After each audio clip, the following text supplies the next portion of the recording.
Hai, apa kabar semuanya? Gue pengen ngasih tips gimana memulai bisnis fotografi, oke? Jadi pertama kali yang harus lo tahu itu adalah syarat utama itu adalah lo cinta dulu, ya kan? Kalau lo cinta dan suka, itu pasti mudah-mudahan nafasnya lebih panjang. Karena apa? Walaupun pekerjaan yang lo suka itu adalah fotografi, tapi di dalamnya itu adalah banyak banget masalah yang lo harus hadapi tiap harinya dan tiap saatnya. Tapi kalau lo cinta, ya udah, lo akan terus melakukan itu, ya, konsisten, ya. Selanjutnya, poin kedua itu adalah apa? Ya, mungkin tadinya lo suka mau motret untuk Instagram, untuk temen lo, model. Tapi kok asik ya? Kalau lo pingin lebih mengeksplor itu, ke dunia lebih dalam lagi. Nah, ini saatnya lo untuk memikirkan hal-hal ini, ya.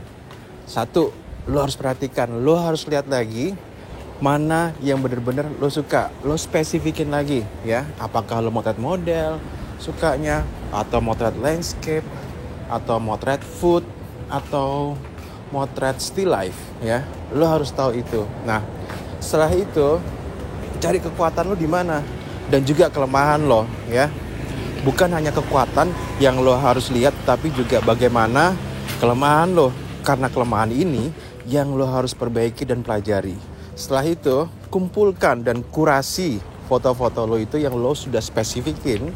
Misalkan di model atau di food, foto-foto apapun itu, ke dalam satu presentasi yang bukan hanya isinya foto-foto yang bagus, tetapi foto-foto yang terkoneksi dengan industri.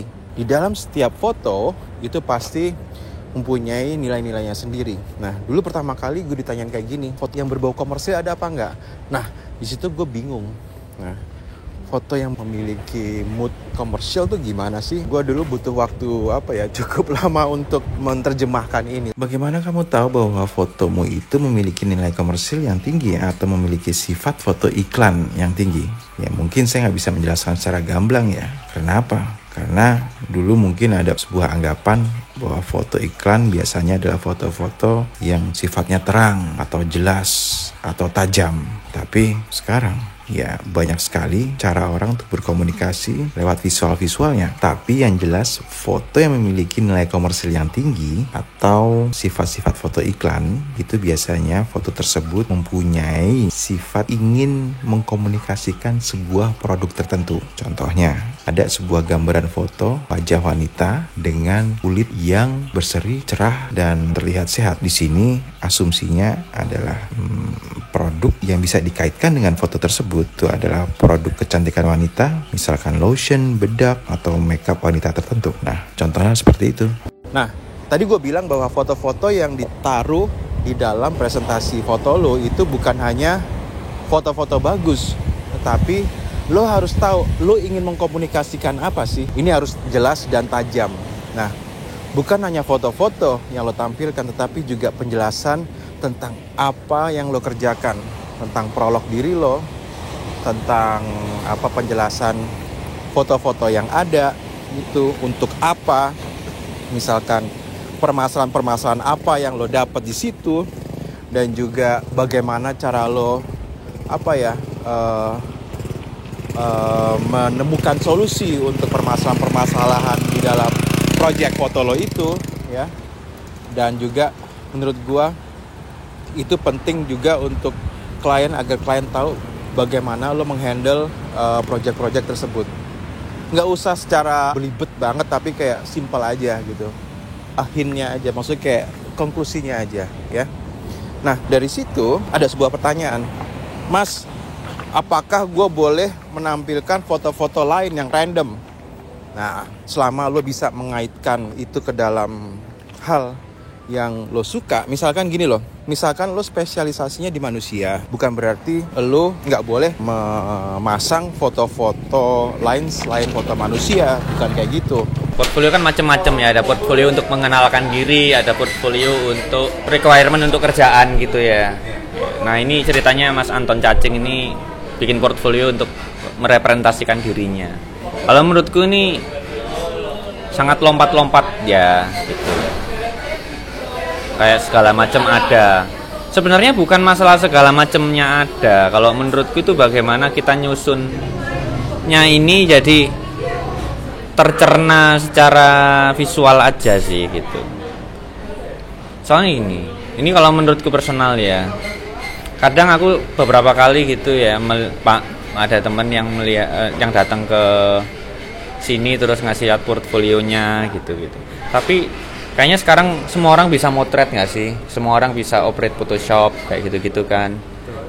Terus ada satu kata yang tetap tak percaya sekarang. Aku nggak percaya ini adalah kemampuanmu. Ya kadang itu pedes banget ya, anjing gue nggak dipercaya, ini gue dipikir bohong atau enggak. Tapi kita kan udah tahu sama tahu ya. Siapa tahu ini sebenarnya fotonya jelek, tapi DI-nya pakai DI artis yang bagus. Fotonya fashion banget ya. Temennya yang fashion stylist, orang keren gitu. Itu kan maksudku. Foto bagus ini kan macam-macam, tapi aku bilang sama Anton gini, Ton, yang menarik dari kamu itu kamu bukan hanya skill foto, tapi kamu itu apa ya, orangnya ngerti, terliterasi dengan baik. Kalau menurutku kamu punya kelebihan tuh, kamu ada literasinya dikit-dikit lah gitu, dan itu sebenarnya bisa kamu tampilkan di sini gitu. Misal kamu bercerita aja, ini dikecilin dikit, terus kamu kasih cerita ini project apa, misal ini ternyata satu project nih ya, misal ceritakan aja, narasikan kayak gitu. Kalau ternyata foto ini nggak harus satu aja, misal harus sequence, ada 2, 3 gitu, ceritakan gitu. Karena kan orang butuh tahu ya, orang butuh tahu kamu siapa gitu. Oh, Anton ini bisa nih motret di lokasi 3 bulan kayak gitu misal. Atau justru dia, ini menurutku menarik ya foto ini ya, ini foto buat artwork band ya, musisi gitu. Yang menariknya sebenarnya menurutku bukan foto aja, foto yang pakai cube gini ya banyak gitu kan, yang bisa foto di sini banyak. Tapi ternyata setelah dia cerita, ada hal menarik itu bahwa ini proses brainstormingnya murni sama Anton sendiri dari cuma lagu di WA gitu. Jadi dia WA-WA-an, dikirimin lagu, dari lagu dia bikin skenario ini gitu, yang akhirnya dijadikan, dan ternyata si musisinya suka gitu. Menurutku kalau gitu malah dimasukin aja lagunya sini, bener nggak sih? Sambil orang lihat fotonya, sambil denger lagunya gitu, sambil Anton cerita gitu. Ini proses kreatif gue begini loh. Nah di situ artinya kan kita bisa cerita ke orang, Pak, aku ini bukan cuma bisa motret loh, kamu ngobrol kreatif sama aku bisa banget kayak gitu. Aku bisa kamu ajak rekan berimajinasi, eksekusi juga bisa gitu. Harus sekarang orang semua bisa foto nggak sih? Iya, tapi kan belum tentu ada fotografer yang bisa beride dan bersolusi seperti ini gitu kan. Itu menurutku itu yang harus jeli-jeli kita tampilkan, ya nggak sih? Ya mungkin salah, tapi ya kayaknya banyak benernya deh. Gimana? Benar. Ya mungkin kayak gitu. Ya tipe orang beda-beda. Tapi mungkin untuk kerjaan ya beda lagi ya. Kalau kerjaan misal, Ton, aku mau foto F&B nih gitu ya, wis langsung aja kasih yang F&B gitu-gitu. Ini kan urusan kerjaan ya. Tapi kalau ini kan, ini foto untuk memperkenalkan potensi apa sih yang aku punya gitu. Ceritanya ini foto apa portfolio general lah, overall. Menurutku ini kayak ini job ini job apa kalau ini juga BTS kayak gitu kan. Ya, okay. Itu mungkin orang ini nikahan kayak gitu, kayak orang kan nebak-nebak ya, apalagi nggak ada tulisan, mungkin kamu juga nggak datang untuk menjelaskan gitu, mungkin cuma dikirim di email gitu kan. Ya memang mungkin aku pede menceritakan ini kalau ini aku, tapi aku harus datang gitu, jadi aku bisa sambil, karena kekuatan 80%-nya akan ada di presentasi ini ya, ini hanya pelengkap ya. Tapi kalau email beda lagi, email kamu kan nggak bisa ngomong, yang dibaca dekmu tok. Udah yang dilihat dekmu susah dicerna, salam ketumbuk sama orang lain yang lebih asik. Kalau misalkan masalah banyak fotonya itu gimana, dan kemampuan orang melihat portfolio itu berapa lama sih? Menurutku gini, beda-beda. Ada case-nya itu gini, misal ini ada case ya, case-nya dia mau memperkenalkan diri secara personal untuk membuka kemungkinan kerjasama, misal gitu ya, memperkenalkan ya, ini nggak ada, belum tentu ada job masuk, belum tentu ada brief kayak gitu ya. menurutku nggak usah banyak-banyak, tapi tampilkan yang terbaik, yang punya value yang ini, yang bisa menggambarkan aja gitu. Aku sih yang terkoneksi dengan ya brandnya itu gitu. Tapi kalau misal udah berupa brief ya, misal Cing, ini ada pemotretan nih di lokasi kayak gitu, wis kon duwe lokasi lebokno kabeh. Karena kalau kita berurusan sama brief kayak gitu, mereka kan ini ada urusannya sama duit juga ya. Jadi mereka akan picky banget milih gitu, bener-bener detail. Si produsernya atau si klien atau pihaknya akan kayak bener-bener metani gitu loh. Akan bener-bener metani si Anton pernah motret yang lokasi yang kayak gimana, jadi akan selalu ada waktu buat itu gitu. Tapi kalau sekedar perkenalan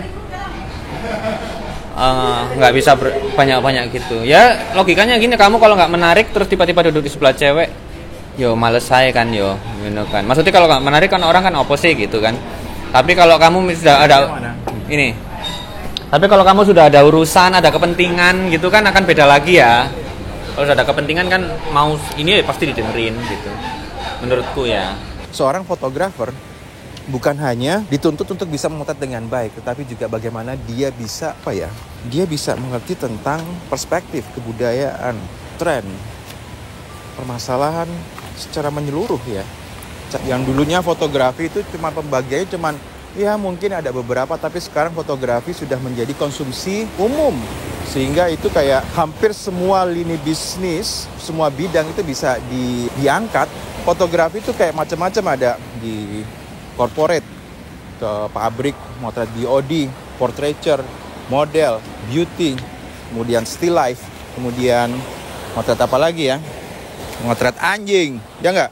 Motret binatang, motret landscape, motret surfer, ya, sport fotografi. Misalkan di daerah-daerah, Mas, yang laku itu wedding. Nah, jangan salah. Apakah sekarang kalian tidak melihat bahwa alam di sekitarmu itu bisa dijual? Berapa banyak warteg atau coffee shop di tempatmu? Berapa banyak UKM yang ada di tempatmu? Berapa banyak mahasiswa yang ada di tempatmu? Berapa banyak kepala keluarga yang ada di kotamu? Nah, itu kalian harus jeli bagaimana kalian bisa masuk ke dalam pasar itu, dan bagaimana kalian bisa mengaitkan portfolio kalian dengan pasar-pasar yang sudah ada. Oke? Ya, itu penting tuh, mengaitkan portfolio kalian dengan pasar yang sudah ada di daerah kalian. Oh ya, ada sebuah pertanyaan nih ya. Mungkin ini remeh tapi penting ya, membicarakan hal lokal atau hal-hal yang global. Menurut saya, bicarakan hal lokal di sekitar kalian atau membicarakan hal kebudayaan lokal itu akan sangat menarik menurut saya. Karena apa? Karena itu jarang diekspos, ya. Tapi bicaranya secara global. Bener nggak? Misalkan kalian mau bicara tentang gado-gado, boleh, silakan, itu akan menarik, ya. Tapi kalau gado-gado hanya dibicarakan dengan bahasa Jawa atau bahasa Indonesia, itu yang tahu adalah ya orang-orang yang udah tahu. Tetapi misalkan gado-gado dibicarakan dengan cara yang global, bisa bayangkan berapa banyak orang yang akan lebih tahu dan tertarik. Menurut kamu bagaimana? Ini ada pertanyaan menarik nih. Tadinya kan lo kan hobi nih, lo motret-motret kayak gitu-gitu aja, tapi sekarang lo pengen mengamplify apa yang lo buat. Artinya lo harus mempromosikan. Dengan kata lain, hey, I'm not taking photo for nothing, but I'm taking photo for something. Bagaimana lo bisa mempromosikan diri lo? Lewat mana sih? Ya kan? Menyebar portfolio itu di mana sih? Ya. Nah, menyebarkan portfolio itu harus di kolam-kolam yang tepat. Kenapa kok lu nggak laku-laku? Ya mungkin lu tidak menyebar di kolam-kolam yang tepat, ya, atau di kolam-kolam di mana orang membutuhkan lu. Nah, lu harus perhatikan lagi, ya. Kadangkala gue selalu juga merombak portfolio gue sesuai dengan siapa nih, gue baru mau bicara ke siapa nih, gue pengen berkomunikasi dengan klien yang seperti apa nih. Gue coba rombak bahasanya, susunan fotonya untuk dapat sesuai dengan mood atau rasa dari company atau orang yang gue ingin komunikasikan.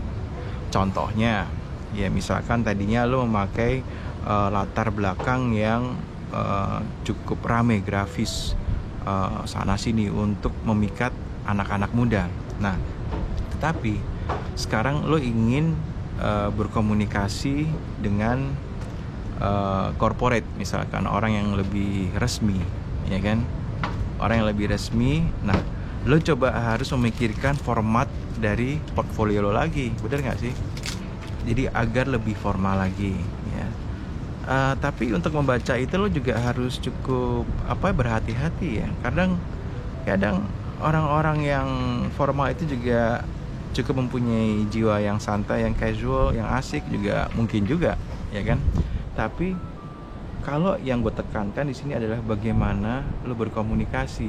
Apa yang mau kalau komunikasikan di foto-foto itu, dan penjelasannya itu kalau bisa sejelas mungkin. Tidak harus menunjukkan data teknis dari foto-foto itu, klien nggak butuh tahu itu. Tapi kayak ini untuk apa fotonya, kemudian mungkin lo bisa bercerita sedikit tentang pengalaman lo memotret ini, bagaimana kesulitan-kesulitan yang bisa lo achieve, yang lo selesaikan. Menurut gue sih itu cukup menarik ya. Nah, berikutnya itu dimana lo mengamplify itu. Apakah dengan Instagram? Yes, bisa. Tapi apakah itu efektif? Semua kan sekarang kan orang melihat dari sosial media ya. Menurut gue sih masih penting ya. Tapi juga website itu membuat itu jadi valid ya. Kayak misalnya Instagram itu adalah majalahnya, magazinnya. Website itu adalah bukunya, ya kan? Yang udah dikristalkan kesimpulan dari semua cerita-cerita lo itu, foto-foto lo itu, ya. Dan filosofi, misi, visi lo bisa ditaruh di situ. Dan jangan terlalu baper dan curhat di sosial media, oke? Be positif di sosial media. Selanjutnya, lo bisa mempromosikan lewat teman-teman lo. Lo tau gak sih bahwa ya gini loh, hampir pengalaman banyak orang, kerjaan pertama mereka itu didapat dari mana? Dari temen. Bener gak sih? Kenapa? Apakah karya lo bagus? Banyak juga fotografer yang keren-keren kok. Tapi kenapa? Apakah mungkin karena komunikasi antara lo sama temen lo itu udah cukup enak kan? Artinya di sini adalah komunikasi menjadi kunci yang utama. Seperti yang gue bilang tadi, lo harus belajar berkomunikasi bukan hanya dengan temen lo doang, tapi belajar berkomunikasi dengan orang lain. Jadi gini, misalkan lo itu udah punya teman-teman yang keren ya, katakan nih ya, maaf nih ya, temen lo tuh temannya artis kayak gitu kan, foto lo bagus gitu, tapi kok lo kayak belum berhasil ya pasti ada kan ya, banyak temen gue yang kayak gitu ya. Sekarang gue pertanyakan lagi, mungkin hubungan lo, komunikasi lo sama teman-teman artis lo itu atau teman-teman yang berpengaruh itu cukup baik karena itu temen lo, tapi belum tentu lo bagus komunikasinya dengan orang lain. Nah, itu yang lo harus perhatikan ya kayak itu menjadi sebuah faktor yang sangat penting pada saat lo mau keluar sana motret untuk banyak orang. Ya, lu harus membuka diri komunikasi lo, harus membuka komunikasi lo ke banyak orang. Dan orang nih kepalanya kan lain-lain kan, bukan hanya yang lo cocok aja, tapi yang nggak lo pernah komunikasi dengan segala keabsurdan mereka, dengan segala hal yang nggak lo ketahui tentang mereka. Ya lo harus bisa lebih sensitif lah komunikasinya. Lo tau kapan harus diam, mendengarkan, dan kapan lo harus bicara. Bicaranya pun yang sesuai dengan situasi. Bekerja samalah dan berkolaborasilah dengan orang-orang di luar lingkaran lo, ya.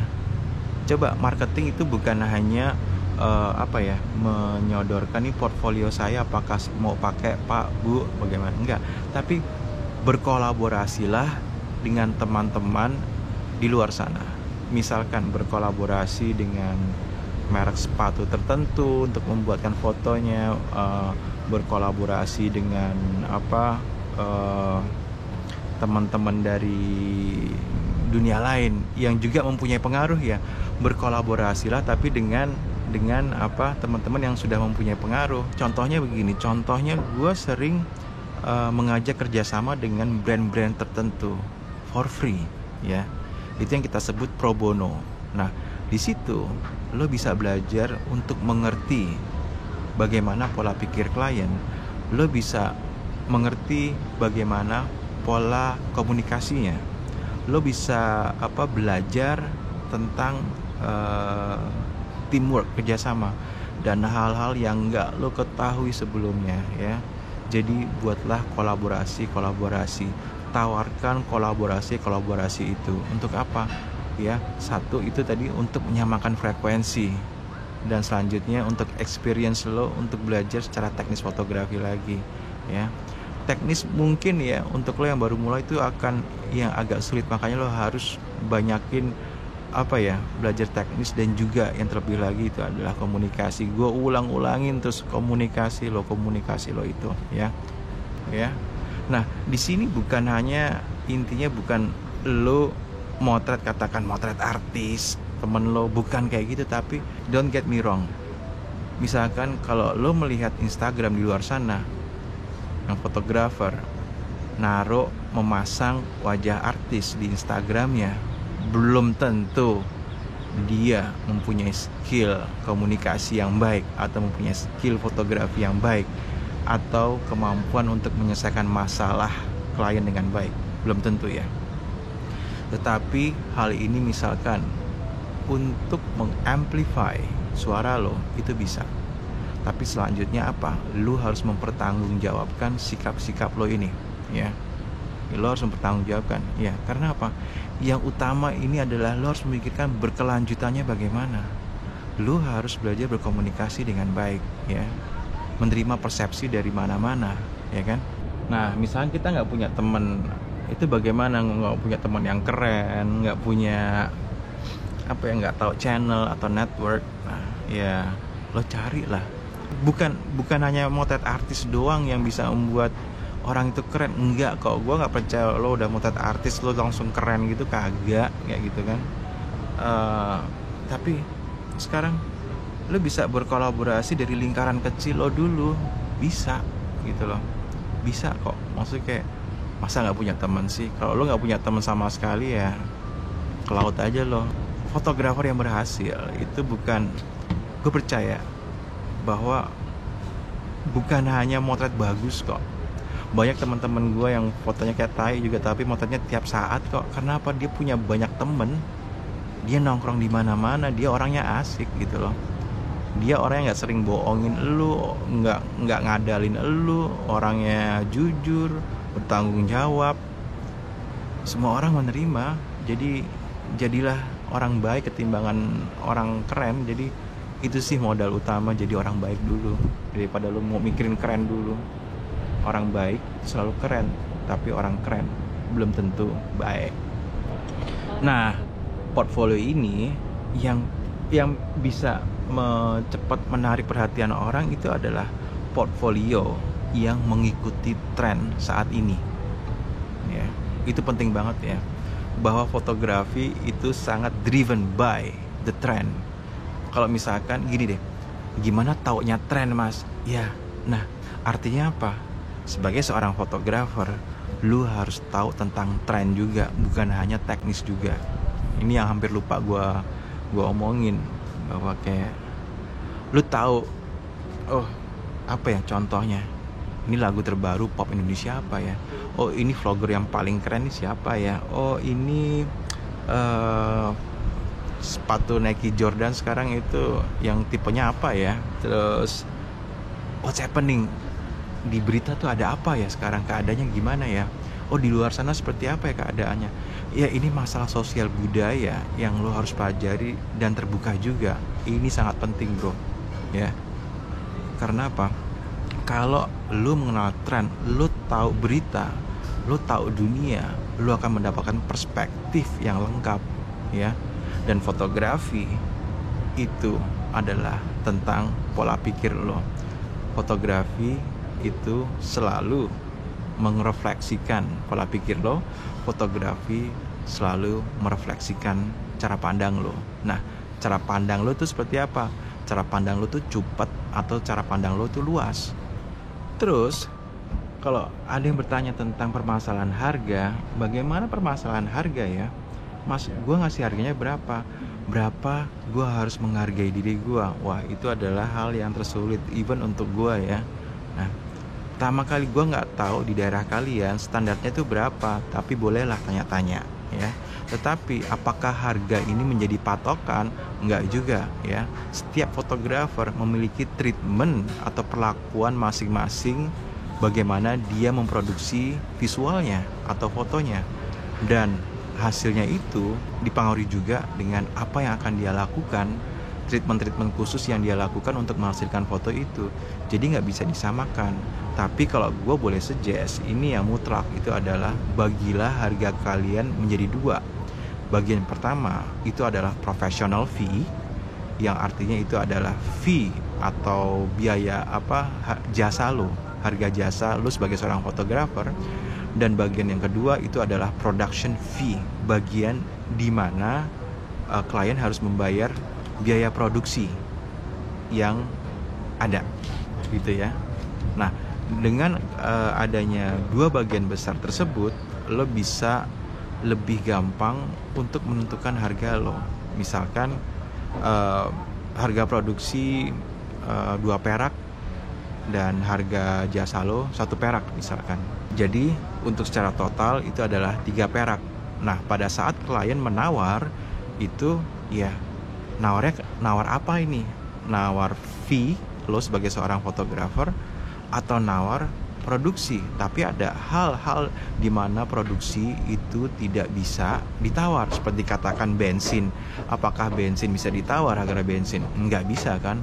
Misalkan harga harga sewa rumah, misalkan harga sewa rumahnya itu kita sewa hotel, ya apakah itu bisa ditawar? Ya nggak bisa, ya kan? Untuk model mungkin bisa, untuk vilo sebagai fotografer mungkin bisa, ya. Jadi itu ya, suggest gue adalah itu. Oh ya, satu lagi ya, sebelum pada saat nih, misalkan lo dipanggil nih, Bray, gue mau nyoba foto sama lo, apa yang harus lo lakukan? Satu, itu adalah yang lo harus lakukan pertama kali itu adalah jangan lupa minta briefnya itu seperti apa. Brief dari klien ke lo sebagai seorang fotografer. Pak, maunya foto apa nih? Tanyakan itu. Foto model. Oke, foto model. Foto modelnya itu difoto di mana? Saya pengen motret model itu pokoknya biasa aja deh. Nah, biasanya gimana, Pak? Biasanya itu ya mungkin di backgroundnya polos aja, ya kan? Ya mungkin ada klien-klien yang belum tahu mengkomunikasikannya itu bagaimana. Ada klien yang belum tahu cara ngebriefnya bagaimana. Tapi seperti ini formatnya. Nah, brief itu terdiri dari apa? Misalkan seperti ini. 1, ini mau mengkomunikasikan apa, Pak? Bu, ya kan? 2, target marketnya itu siapa? Ya kan? Kemudian apa yang difoto, ya kan, model atau barang. Oke.